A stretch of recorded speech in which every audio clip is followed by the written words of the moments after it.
성경 말씀 보겠습니다. 성경 말씀 사도행전 9장입니다. 1절에서 우리 함께 보겠습니다. 사도행전 9장 1절에서 9절까지입니다. 사도행전 9장 1절에서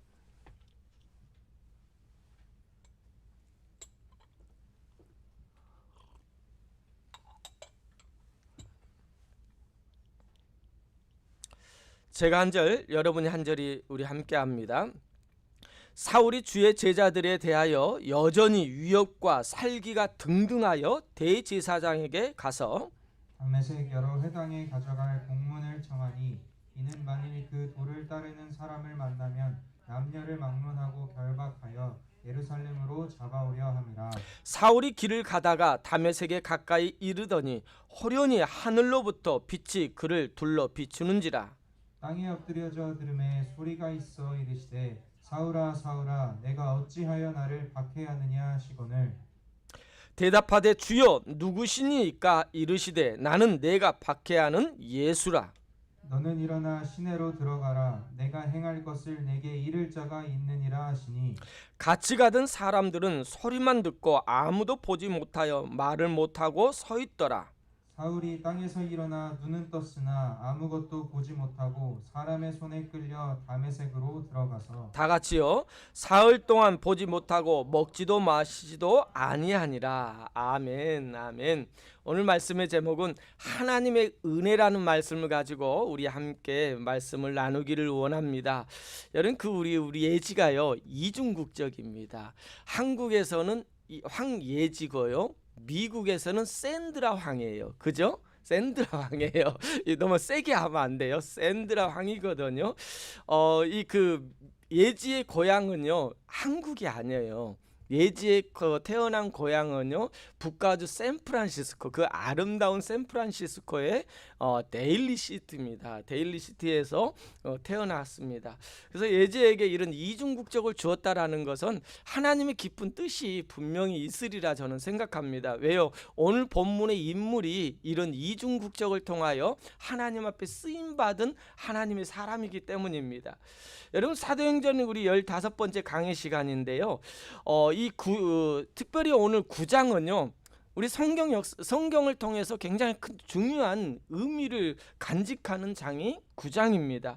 그 이유는 이 사울이라는 한 인물을 통하여 복음이 땅끝까지 뻗어나가는 하나님의 놀라운 인물로 쓰임받는 인물이 오늘 사도행전 9장에 회심을 하기 때문입니다. 그로 인하여 이 사도행전 9장을 통하여 사도 바울이 하나님의 뜻 안에서 어떻게 쓰임 받았는지 우리 한번 살펴보아야 될 줄 믿습니다.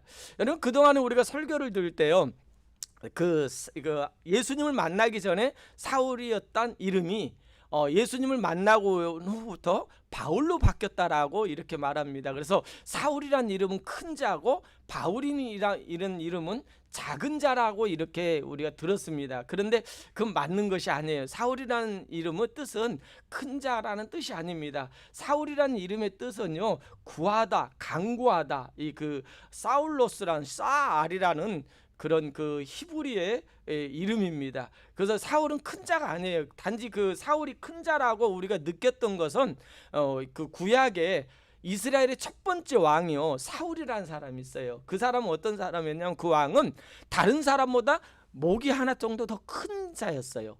그렇기 때문에 우리가 오해함으로 사울을 큰 자라고 신약에 나오는 사울을 그렇게 말한 것 같습니다. 그러나 바울이라는 이름은 작은 자라는 말의 뜻이 맞아요. 이 폴, 영어로 폴이라고도 하고 헬라어로는 파울로스, 그리스식으로 이름으로 써서 이 바울이라는 이름을 썼는데요. 여러분 사울이 예수님을 만났을 때 당시에 역사를 보면 한 AD 33년에서 34년입니다.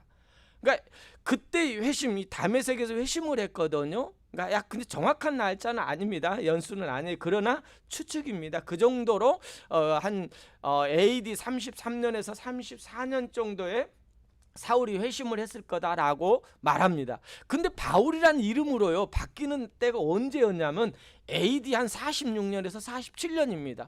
무려 13년 후에 사울이 바울이라는 이름으로 사용해요. 이전에는요 모든 그 사울이 회심했지만은 이 9장, 10장, 11장, 12장까지도요 사울이라는 이름으로 써요. 여러분 사울이 바울로 바뀌었다면은 바로 9장부터 바울이라는 이름으로 써야 되는데 그러지 않았어요. 그 이유가 뭐냐면은 사울의 출생지가 그러니까 사도행전 9장 11절에 보면은 다소 사람 사울이라고 나와요. 여러분 다소라는 것은 어디냐면은요 이스라엘의 북쪽의 그 터키 지역에 있는 다소라는 것으로 그 당시 로마의 큰 도시였어요. 정치와 경제와 또한 모든 그것이 문화가 하나가 된 것. 특히 이곳은요 학문적으로 뛰어난 곳이에요. 그 당시 철학이라는 것이 굉장히 활발하게 이루어졌던 곳이 다소였어요. 뿐만 아니라 이 다소는요 그 당시 유명한 대학이 있었대요.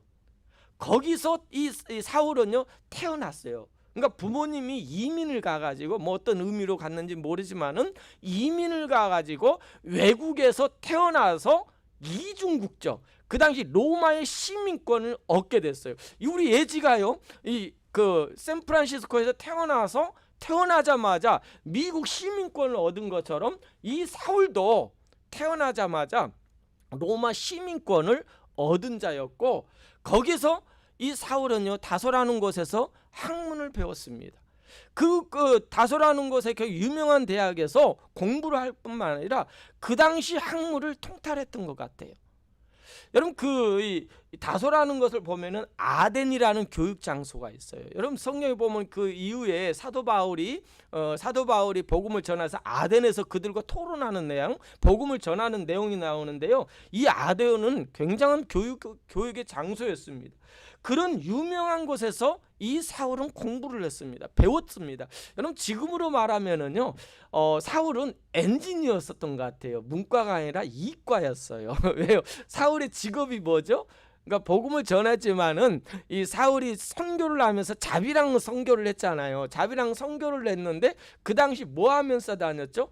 텐트를 만드는 사람이었거든요. 그러니까 그만큼 뭔가 기술이 있었던 하나의 엔지니어가 아니었을까. 지금으로 말하면 여러분 그렇다고 해서 엔지니어 공부했다라는 말이 아닙니다. 추측입니다. 그런 정도로 공부를 하지 않았을까 생각이 듭니다. 그래서 다소에서 일반 세상적인 학문, 그 당시 최고의 학문을 배우고 그는 유대인이잖아요. 이중국적이잖아요. 그래서 이제 젊은 청년의 그 교육 끝나고 이 율법을 배우기 위해서 예루살렘에 와서 가말리엘 문화에서 이제는 유대식 교육을 철저하게 배웠던 자입니다.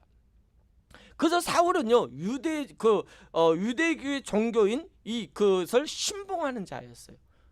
무엇보다도 유대의 그 종교에 대해서 앞장서서 했던 자가 사울이었어요. 그래서 이 사울이라는 이름은 유대 공동체 안에서 불러진 이름이 사울이에요. 그러니까 유대인들에게 왜 초대교회가 복음이 전파되면서요 계속해서 복음이 어느 선에서 멈췄냐면은 유대교 기독교인들에 의해서 복음이 전파됐어요. 그러니까 이방인들에게 복음을 이제 8장에 보면 그 빌립을 통해서 있지만은 이제 본격적으로 이방인 선교의 시작은 약 13장에 가서 시작이 되거든요. 그러니까 그 당시 기독교인이라고 하면은요 누구를 가리키냐면 유대교 회심한 자, 그러니까 유대교에서 예수 그리스도를 믿는 자가 기독교인이었습니다. 그러니까 이방인의 기독교인이 아니었다라는 것을 우리가 보게 됩니다. 그래서 이 유대교 안에서 이 복음을 전파할 때 그들과 함께 할 때는 사울이라는 이름을 썼지만은 이제 사도행전 13장 13절부터는요 이제는 바울이라는 이름으로 써요. 왜요? 안디옥 교회에서 사울이 제1차 선교사로 바나바와 마가랑 함께 선교사로 파송을 받습니다. 그래서 그때부터 이제 바울이라는 이름으로 이방인을 향하여, 그러니까 이 바울이라는 이름은 이 그리스식 어느 그 이름이기 때문에 이방인들을 대상으로 복음을 전할 때는 바울이라는 이름으로 사용하는 거예요. 우리 예지가 한국에 있는 황예지라고 하지만은 미국 학교에서는 황예지라고 몰라요. 왜요? 샌드라 황이라고 해야만이 알아요. 이런 식으로 똑같은 거예요. 그러니까 사울이 그 예수님을 믿고 회심함으로 인하여 바울로 바뀌는 것이 아니라 한 번도 사울이라 이 이름이 바뀐 적은 없어요. 바뀐 적이 없고 그 유대식 이름으로는 사울이었고 헬라식 이름 그리스적인 이름으로는 이 바울이었다라는 것을 그걸 좀 우리가 생각하면서 그 말씀을 들었으면 좋겠습니다. 여러분 그 예루살렘 유대 공동체에서 사울이라는 인물은요 열심당했습니다. 열심적으로 열심적으로 이 그 하나님을 신봉했던 자가 바로 사울이었다라는 것을 우리에게 보여주고 있습니다. 그런데 이 사람 사울이 어떤 사람입니까? 1절 말씀 우리 한번 보겠습니다. 1절입니다. 사울이 어떤 사람인지 우리에게 알려주고 있어요. 다 같이 함께 읽겠습니다.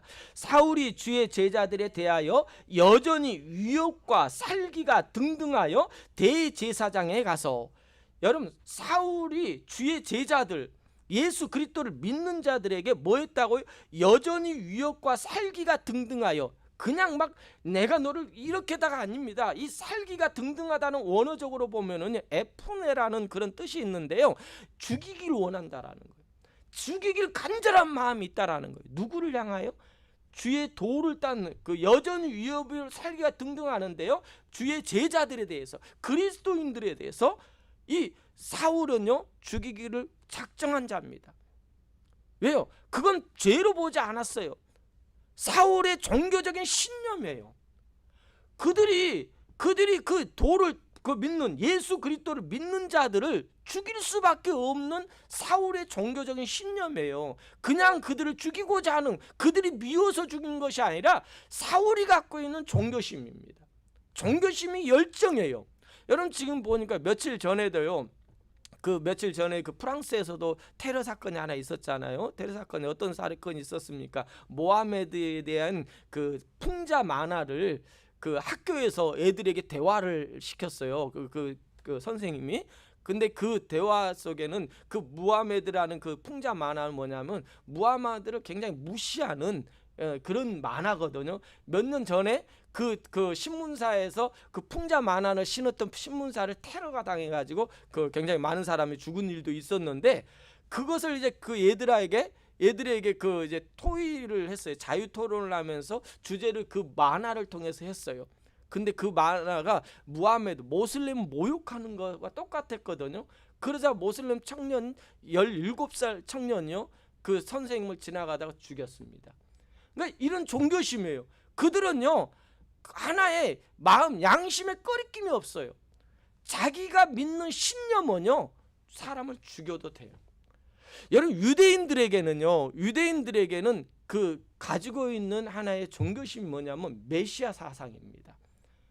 우리의 지금 로마로 인해서 고통받는 이 상황 가운데 있는데, 하나님께서 우리 사랑하는 이 선민 하나님 그냥 두지 않는다라는 거예요. 메시아가 오셔가지고 우리를 구원할 거라는 그런 종교심 신앙은요, 이건 총칼이 와도 변하지 않습니다. 그런데 그 메시아가 왔다고 하는데, 한 청년이 일어섰는데 나사렛 촌동네에서 한 청년이 와가지고 내가 메시아라고 하고 하나님의 아들이라고 전하다가 그만 십자가에 죽고 맙니다. 여러분 그냥 죽었다라는 것이요 아무 의미가 없는 것 같지만 아니에요. 유대인들에게 십자가는요 절대 용납이 안 됩니다. 멸시와 전대, 저주스러운 그 십자가에 메시아가 거기에 죽었다고? 이건 상상할 수 없는, 하나의 어떤 틈을 타고 들어올 수 없는 그런 모욕적인 거예요. 그런데 어떻게 그 사람을 메시아라고, 하나님이 모신 자기들이 신봉했던 그 메시아라고 믿을 수 있겠습니까? 믿을 수 없는 거예요. 그러기에 이 사울은 자기 모든 걸 걸고 믿던 사람들을 죽이기로 작정한 것입니다. 그런데 그 젊은 청년이 십자가에 죽고 났더니 끝난 줄 알았어요. 흩어질 줄 알았어요. 그런데 따랐던 그 당시 이제 믿던 그 청년이 있었을 때, 예수 그리스도가 있었을 때 따랐던 숫자보다 그 사람이 부활했다라는 소식이 들려지고요, 그게 전파되는데 그때보다 엄청나게 확장이 되는 거예요. 상상할 수 없이 막 확장이 되니까, 여러분 그 당시에 예루살렘에요 베드로가 설교를 냈는데 5천 명이 그 구원받고요. 또 미문에 있던 안진뱅이가 고침을 받고 나서 솔로몬 행각에서 말씀을 전하였다 3천 명이 구원받았잖아요. 그 조그만 동네거든요. 그렇게 큰 동네가 아니에요. 그런데 5천 명, 3천 명이 구원을 받았다면은요, 그들이 또 어땠습니까? 그들이 모였어요. 날마다 떡을 떼며요, 함께 했습니다. 아름다운 공동체가 이루어졌어요. 그걸 가만두겠습니까? 아니, 어떻게? 그래서 이것을 가만둘 수 없어서 스데반을 죽인 게 된 겁니다. 스데반의 죽음이 시작이 되어서 본격적으로 뭐가 일어납니까? 큰 박해가 일어나요. 상상할 수 없는 큰 박해가 일어나는데 그 큰 박해의 중심 인물, 그 박해하는 중심 인물이 하나 바로 사울이라는 거예요. 여러분, 과연 이런 자를 쓰시겠습니까? 여러분, 제가요, 조 집사님에게 엄청난 잘못을 했어요. 가족도 잡아다가 가두고요, 그냥 막 자녀들도 막 괴롭히고요, 그냥 우리 문 집사님도 괴롭혔어요. 그런데 내가 예수님을 만났어요. 회심했어요. 그래서 조 집사님에게 예수님 믿으세요, 복음을 전한다고 해보세요. 여러분, 어떻게 받아들일 수 있겠어요? 쉽지 않는 일입니다. 쉽지 않는 일. 그런데 하나님이 이런 자를 통하여 쓰시는 이유가 뭔지 아십니까? 어떤 사울이 준비되어서 엄청 큰 공부를 많이 해서 율법을 많이 해서 더 능력이 있어서 이 하나님께서 그 준비시켜 가지고 이런 복음을 땅 끝까지 이르러 증인의 삶으로 사용했을까요? 저 같으면, 제가 하나님이라면, 이런 말하면 안 되지만 제가 하나님이라면 이왕이면은 더 깨끗하고 잘나고 정직하고 인격적으로 흠이 없는 사람들을 훈련시켜 가지고, 어렸을 때 훈련시켜 가지고 그 사람을 쓰면은 더 사람들에게, 저 사람은 정말로 그럴 사람이야, 믿을 만한 사람이야, 그래, 저 사람이 하는 말은, 저 사람이 말은 전하는 것은 내가 믿을 수 있어 라는 그런 말을 할 수 있을 거예요. 그런데 사울이 여전히 유혹과 살기가, 죽이기로, 믿는 사람을 죽이기로 작정했던 사람. 그 다음에 보십시오. 2절입니다. 2절 시작.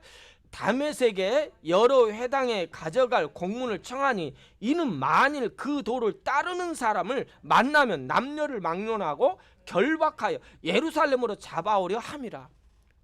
여러분, 그 도라는 말은 의미의 뜻이 뭐냐면, 이 말은 호도스라는 뜻인데요, 이건 길이라는 거예요. 길이라는 의미는요, 이 도라는 거, 예수 그리스도, 길과 진리이신 예수 그리스도를 따르는 자라는 말입니다.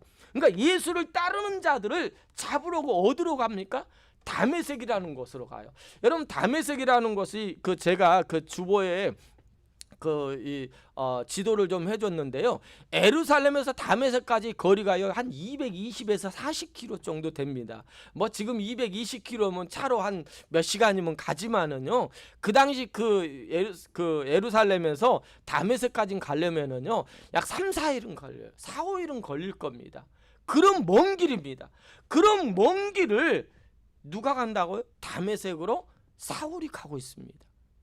여러분, 다메섹이라는 것을 보면은요, 그 당시 유대인들이 그곳에 한 4-5만 명이 살고 있었대요. 그리고 회당도 한 30개 내지 40개가 있을 정도로 유대인들이 굉장히 많이 머물러 있는 곳이 다메섹입니다. 그런데 회당이 많다라는 말은 뭐예요? 그리스도인들이 핍박으로 인해 많이 뿔뿔이 흩어졌잖아요. 뿔뿔이 흩어진 가운데 그들이 어디 가서 복음을 전해요? 이제 사울도 그렇지만은요, 이방에 먼저 가서 제일 먼저 복음 전하는 것이 이방 땅에 있는 회당에 갔잖아요. 그러니까 그리스도인들이 뿔뿔이 흩어져 가지고 회당에 들어가서요, 뭐 했겠습니까? 유대계 기독교인들이 가서 예수 그리스도를 전하는 겁니다. 여러분, 그걸 그냥 놔두겠습니까? 그래서 사울이 대제사장에게 공문을 받아서 다메섹으로 가가지고 그들을 죽이기로, 그들을 잡아오려고 가는 겁니다. 남녀를 막론하고 잡아오러 그를 갑니다. 그때 다메섹 가까이 갔을 때 3절입니다. 3절 우리 함께 읽겠습니다. 시작. 사울이 길을 가다가 다메섹에 가까이 이르더니 호련히 하늘로부터 빛이 그를 둘러 비추는지라. 여러분, 하늘로부터 사울이 가는데, 다메섹을 향하여 가는데요, 다메섹 도상에서 언덕에서요 빛이 임하는데 그 빛은요 요사스러운 빛이 아닙니다. 응? 그 당시요 이 유대인들에게 이 빛이라는 것은 굉장한 의미가 있어요.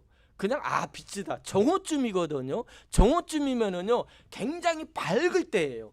그런데 그 빛이요 하늘에서 나에게 하늘로부터 호련히 임하는데 그를 둘러 비추는데요, 그건 하나님의 임재를 상징해요.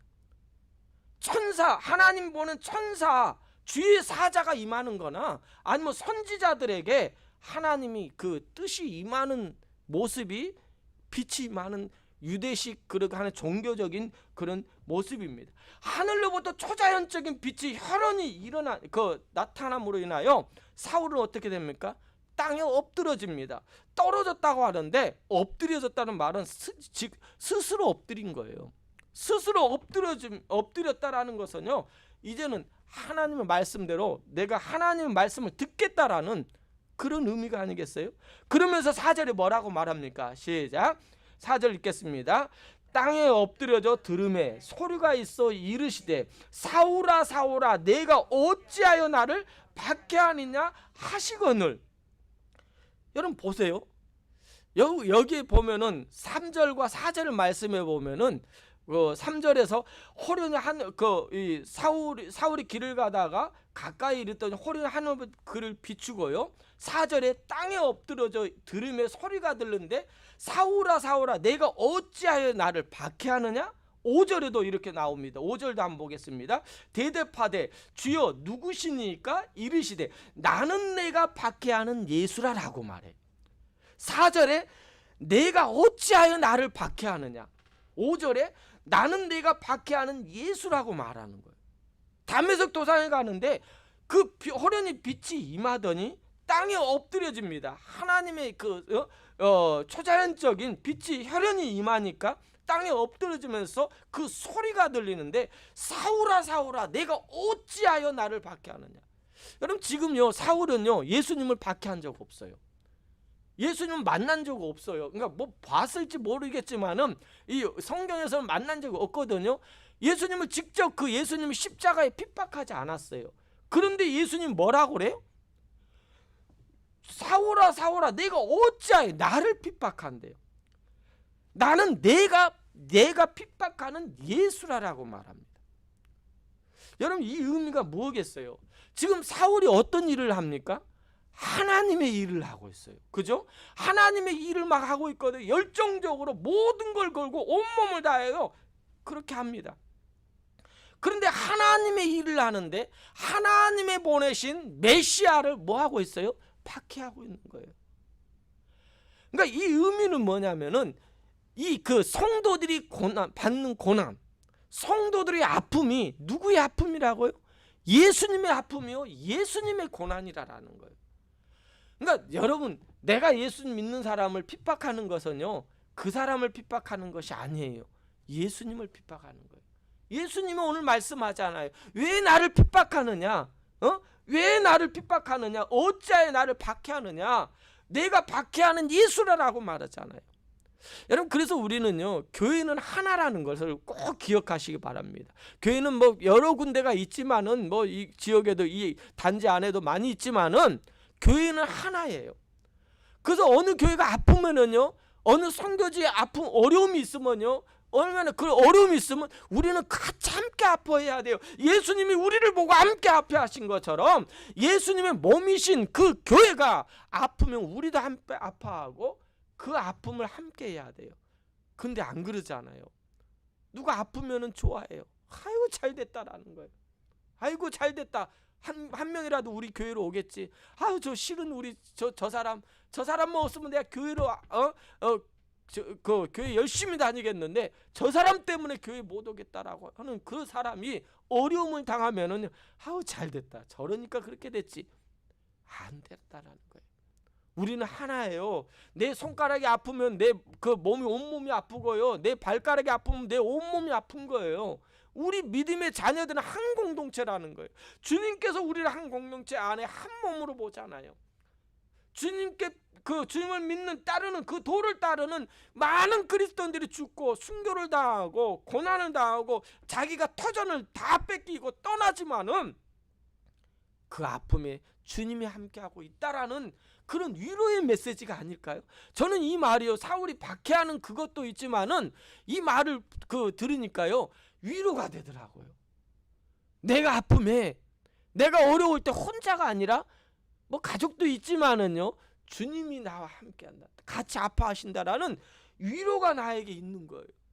그 얼마나 하나님의 그 뜻이, 하나님의 사랑이 놀라운지 여러분 느끼는 이 시간이 되었으면 좋겠습니다. 여러분 성경에 보면은요, 오늘 말씀에 그 4절 말씀에 보면 사울아 사울아 그래요. 여기 꼭 3번을 좀 불렀으면 좋은데 꼭 2번 불러요. 사울아 사울아, 예지야 예지야, 딱 2번 불러요. 여러분 그런데 그때 꼭 성경에 보면은 2번 부를 때 이유가 있어요. 어떤 뭔가의 새로운 전환점 때 하나님이 2번 부르시더라고요. 그러니까 여러 찾아보니까요, 아브라함을 부르실 때도요, 아브라함의 한 전환점, 그러니까 아브라함이 의심을 했잖아요. 의심을 하고 뭐 했습니까? 하갈, 몸종인 하갈을 통해서 자녀를 낳아요. 자녀를 낳거든요. 자녀를 낳고 나서 이 이스마엘을 낳잖아요. 그러니까 의심해서 한 15년 동안 하나님과의 관계가 단절돼요. 암흑이 된 겁니다. 근데 그 다음에 하나님이 이제 다시 아브라함에게 나타나셔가지고 말씀을 주셔요. 약속을 주십니다. 1년 후에 이삭을 주겠다라고 하십니다. 그래서 1년 후에 이삭을 얻었어요.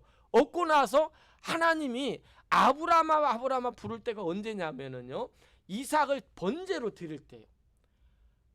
이삭을 번제로 드리려고 할 때 하늘에서 아브라함아 부르셔요. 뭡니까? 약속의 확증이에요. 믿음의 조상의 확증을 보여주는 겁니다.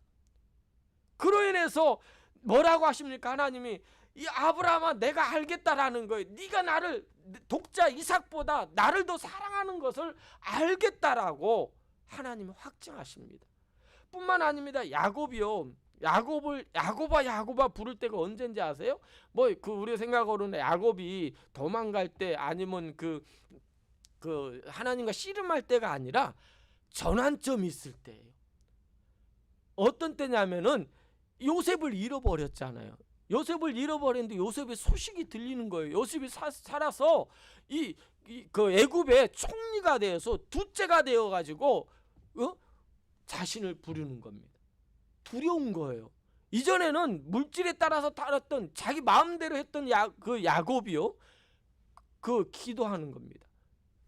망설이고 있는 거예요. 그래서 하나님께서 불러요. 뭐라고 부르냐? 야곱아 3번이 아니라 2번 불러요. 그러면서 뭐라고 한지 아십니까? 두려워하지 말래요. 내가 애굽 땅에 가서 함께 하겠다라는 거예요. 그러면서 그로 인해서 어떻게 합니까? 그로 인해서 이스라엘 민족이요, 애굽 땅에서요 60만이란 사람으로 부흥이 돼요. 70명의 사람이 60만이에요. 그 남자 장정만 60만이거든요. 그러니까 여자와 어린 아이까지 하면 200~300만 명입니다. 그런 놀라운 하나님의 축복을 아브라함아 야곱아 함으로 인하여 새로운 전환점에 이렇게 부르시면서 하나님께서 역사하셔요. 또한요, 그 다음에 하나님이 거기서 아브라함에게 자손이 번창하리라는 약속의 축복이 이제 이루어졌잖아요. 이루어졌는데 지금 자녀들이 뭐 하고 있어요? 노예로 있잖아요. 매여 있잖아요. 그런데 그들을 풀어야 하잖아요. 그래서 어떻게 합니까? 모세를 부르잖아요. 몇 번 불렀을까요? 네? 몇 번? 2번이요. 그래요. 2번 불러요. 모세야 하면서 떨기나무 불꽃 가운데 부르시면서 2번을 부르시면서 뭐라고 한지 아십니까? 내가 서 있는 땅은 거룩하다라고 말합니다. 신발을 벗으라라는 거예요. 이 말은 뭡니까? 그 백성들을 거룩한 하나님의 땅, 하나님의 약속의 땅으로 인도하겠다는 하나님의 뜻이 아니겠습니까? 그러면서 거기서만 끝나는 거예요. 이제 하나님께서요, 하나님의 약속을 성취할 때마다 이루어가는 과정을마다 사람을 두 번을 불러요. 그들이 이제 이 이스라엘 백성들이 애굽에서 나와가지고요, 가나안 땅에 들어가서 이제 정착을 했어요. 땅 분배를 하고 정착을 했는데 이들이 제대로 하지 못하는 겁니다. 응? 사사기 400년이라는 기간 동안은 맨날 돌고 하는 거예요. 그럴 때 하나님의 사람 사무엘을 부르시잖아요. 사무엘아 부르시면서 한 국가, 하나님이 세우신 국가라는 이스라엘을 세우는 과정을 만듭니다. 또한 누가복음에서도 보면은요, 누가는 그 어떤 사람을 깨우칠 때, 그러니까 예수 그리스도께서는요, 그러니까 누가의 하나의 이 성경을 쓰는 하나의 이 방법일지 모르겠지만은, 예수님도 보면은요, 한 사람을 어떤 과정 속에 깨우칠 때 꼭 두 번 부르셨어요. 예수님도 마르다야 하다고 그랬고요. 또한 시몬아 부르시고요. 사람만이 아니라 예루살렘의 그 망하가는 그 멸망받을 수밖에 없는 그 예루살렘을 보면서 우시면서 예루살렘아 부르셨어요. 오늘 사울아 이 부르심은요, 하나님의 은혜에, 정말 하나님의 그 따뜻한 하나님의 은혜의 부르심이라는 사실입니다. 지금 네가 하고 있는 일이 하나님을 위해서, 여호와의 신앙을 위해서 하는 건데 지금 나를 박해하는 것과 똑같다라는 겁니다. 나의 앞길에 하나님의 일이 방해하고 있다라는 거예요. 하나님께 하고 있다라는 거예요. 지금 그리스도인들에게 하고 있는 박해가 네가 예수 그리스도에게 하고 있다라는 그런 메시지가 오늘 들려오고 있는 겁니다. 여러분, 이 음성이 들려지는데 사울이 놀리지 않겠습니까? 자빠졌을 겁니다. 그래서 엎드릴 수밖에 없는 거예요. 그래서 그 사울은 깨질 수밖에 없는 거예요. 자기의 종교적인 신념을 가지고 이렇게 했었는데, 종교적인 신념을 가지고 그들을 죽이고 붙잡아서 감옥 가두고 그랬는데, 다메섹까지 가가지고 그들을 잡아오려고 갔는데 내 신념이 깨져버리는 거예요. 그때 주님께서 부르시는 거예요. 사울아.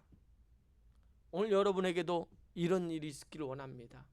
내가 힘들고 지쳐 있을 때요, 내가 정말 잘못된 길로 가고 있을 때 영이라 부름의 그 음성을 들을 수 있는 하나의 분기점이 되었으면 좋겠어요. 새로운 하나님의 깨우치는, 하나님께서 깨우쳐 주시는 그 분기점, 바로 오늘이 되었으면 좋겠습니다. 영이라 사울아 그 소리는요, 사울에게는요 이건 잊을 수가 없는 거예요. 그러니까 그 이후에 모든 걸 걸고 복음을 향하여 땅끝까지 결혼도 하지 않고 전하는 자가 되지 않겠습니까? 그런 전환점이 없이 사울이 쓰임받지 않았다는 거예요. 사울은 박해자였습니다. 사울은 박해자였어. 하나님을 일하는 것 같지만은 하나님의 이 일을 방해했던 자가 그 사울이었습니다. 왜요? 자기 종교적인 신념으로 신성모독, 예수 그를 따르는 자들을 고민하고 죽일 수밖에 없었던 겁니다. 예수 믿는 교회를 핍박하는 자가 사울이었습니다. 꼭 기억하시기 바랍니다. 오늘 이 사울아라는 것은요, 하나님의 놀라우신 은혜와 사랑이 들어있어요. 하나님의 뜻이 있는 것이며 깨우침이 있다라는 것을 기억하시기 바랍니다. 6절부터 우리 8절까지 우리 다시 한번 더 읽겠습니다. 시작. 같이 가던 사람들은 소리만 듣고 아무도 보지 못하며 말을 못하고 서 있더라. 7절. 같이 가던 사람들은 그 두 번 자시요. 6절입니다. 6절 제가 잘못 읽었습니다. 6절입니다. 시작. 너는 일어나 시내로 들어가라. 내가 행할 것을 내게 이를 자가 있느니라 하시니. 여러분 보세요. 이제부터는요, 사울은요 자신의 종교적인 신념으로 앞질러 가지고요 하는 자가 아닙니다. 내가 갖고 있던 종교적인 신념이 아니라 너는 일어나 시내로 들어가라. 내가 행할 길을. 이제는요, 예수 그리스도의 인도받는, 예수 그리스도의 말씀에 순종하는 그런 자가 되는 겁니다. 그러면서 6, 7절 같이 가던 사람들이 소리만 듣고 아무도 보지 못하여 말을 못하고 서 있더라. 8절입니다. 다 같이 시작. 사울이 땅에서 일어나 눈을 떴으나 아무것도 보지 못하고 사람의 손에 이끌려 다메섹으로 들어가서. 여러분 지금 사울이요 사람들이 이끌고 가는 상황입니다. 그 제사장들이 주었던 그 공문을 가지고요 군사들을 이끌고 가는 사람이에요. 주동자였습니다. 앞장서서 갔던 사람입니다. 그런데 예수 그리스도를 만나고 나서 사울아 사울아 어찌하여 나를 박해하느냐. 그 예수 그리스도를 만나고 나서는 이제는 자기가 자기 뜻과 자기 생각, 자기 신념이 아니라 복음이라는 겁니다. 복음이 나를 이끄는 거예요. 예수 그리스도가 나를 이끄는 것입니다. 이제는 내 힘을 아니라 예수 그리스도님께서 보낸 사람을 통해서 그 뜻에 따라서 이끌음 받는, 인도함 받는 자가 이제 사울인 것입니다. 여러분 진정한 회심은요 죄에서 완전히 돌이키는 것이에요. 여러분 내가 회개라는 것은 다른 거 아닙니다. 회개라는 것은 내가 가던 길을 돌이키는 겁니다. 돌이키지 않고요 계속 가면서 주님 회개합니다. 그건 회개가 아니거든요. 이제 사울의 그 종교적인 신념을 가지고 그런 걸 가지고 가던 길을 이제는 다메섹 도상에서 사울아 사울아 그 음성에 그 빛으로 인하여 그는 완전히 돌이키는데요 그냥 돌이키지 않아요. 무섭게 돌이킵니다. 무섭게 돌이켜요. 왜요? 그것을 위해서요 그는요 그 마음 결단의 모습이 9절에 의미 있게 숨겨져 있는 것 같아요. 9절 말씀입니다. 9절 함께 보겠습니다. 9절이요. 사흘 동안 보지 못하고 먹지도 마시지도 아니하라. 무슨 말일까요? 금식하면서 사흘 동안 그는요 뭐 했을까요? 저는 이런 고백을 하지 않았을까 생각합니다. 나는 이제는 예수 그리스도 따르는 자입니다. 따라갈 것입니다. 나는 이제 예수 그리스도를 전하는 증인에 목숨을 바치겠습니다. 나는 예수 그리스도의 은혜 받은 자입니다. 그런 고백이 사울이 금식하면서 하지 않았을까요?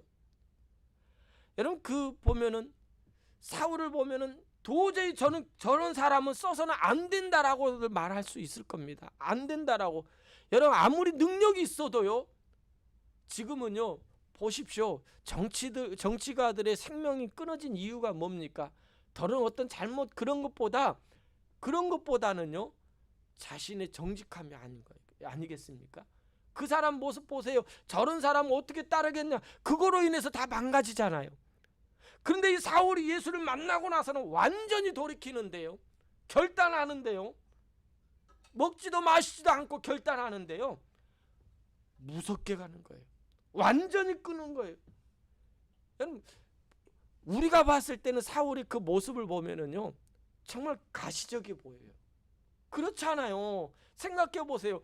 금방 지금 예수 그리스도를 믿는 자들을 죽이려고 했던 자가 다메섹 도상의 빛을 보고 예수 그리스도의 말씀을 그 소리를 듣고 말씀을 듣고 나서 이제 내가 예수 믿는 사람들 믿지 않는 사람들에게 예수를 전하고요. 예수 믿는 사람들에게 사랑한다고 말하고요. 복음 예수 그리스도는 이런 사람이라고 전하는데 누가 받아들이겠습니까?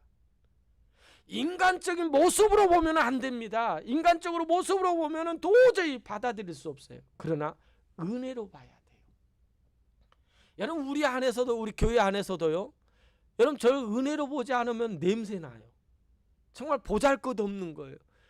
은혜가 있기 때문에 이 자리에 있는 거예요. 하나님의 은혜가 예수 그리스도 은혜가 있을게 내가 이 자리에 설 수 있는 거지. 은혜 없으면은요. 저 사람 저 우리 그 친척들에 보면은 영일이가 목사가 됐다고 하면은 놀랍니다. 그럼 그렇다고 해서 나쁜 짓도 안 했거든요. 될 만한 사람이 아니었거든요. 놀란다라는 거예요. 왜요? 그런데 내가 이 자리에 설 수 있는 것은 은혜라는 거예요. 여러분 그래서 우리가요 꼭 기억해야 할 것은 은혜로 보십시다. 하나님의 은혜 받은 자로서 우리가 다른 사람을 보자라는 겁니다. 그 사람을 은혜로 봐야지, 은혜로 보지 않으면은요, 그 사람에게요, 우리는 상처받을 수밖에 없습니다. 실망할 수밖에 없습니다. 낙심할 수밖에 없는 거예요.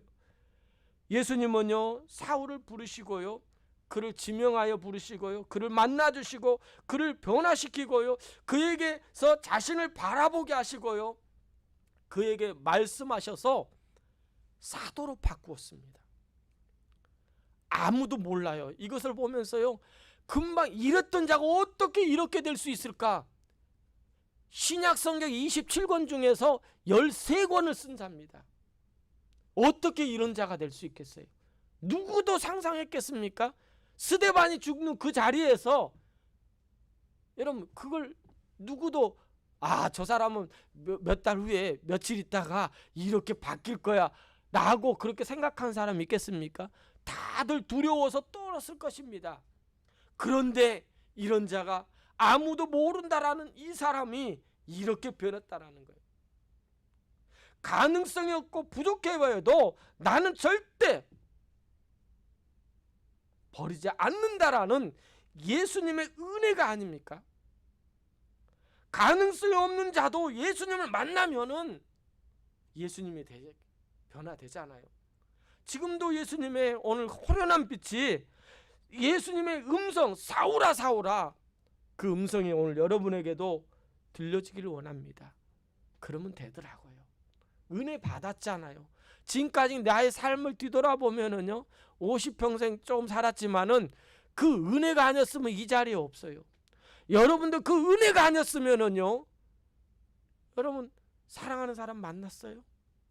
내가 예수 그리스도를 믿는 구원자가 됐겠습니까? 그래도 아직 부족해요. 그러게 날마다 우리가 주님 앞에 다시 새롭게 성결화되고 변화되어가는 그 과정, 연단을 통하여 하나님의 사람으로, 증인으로서 우리가 세워져야 된다라는 사실입니다. 그런 하나님의 사람들이 여러분이라는 것을 잃어버리지 말고 예수님의 은혜 받은 자다운 삶을 살 수 있는 그런 축복의 사람, 그런 믿음의 사람이 되기를 주의 이름으로 부탁을 드립니다. 내 안에 주인 되신 예수 그리스도를 위해 따라 살겠다라는 고백이 오늘 여러분에게도 동일하게 있는 역사가 있기를 주의 이름으로 축복합니다. 아멘. 우리 찬양하겠습니다. 함께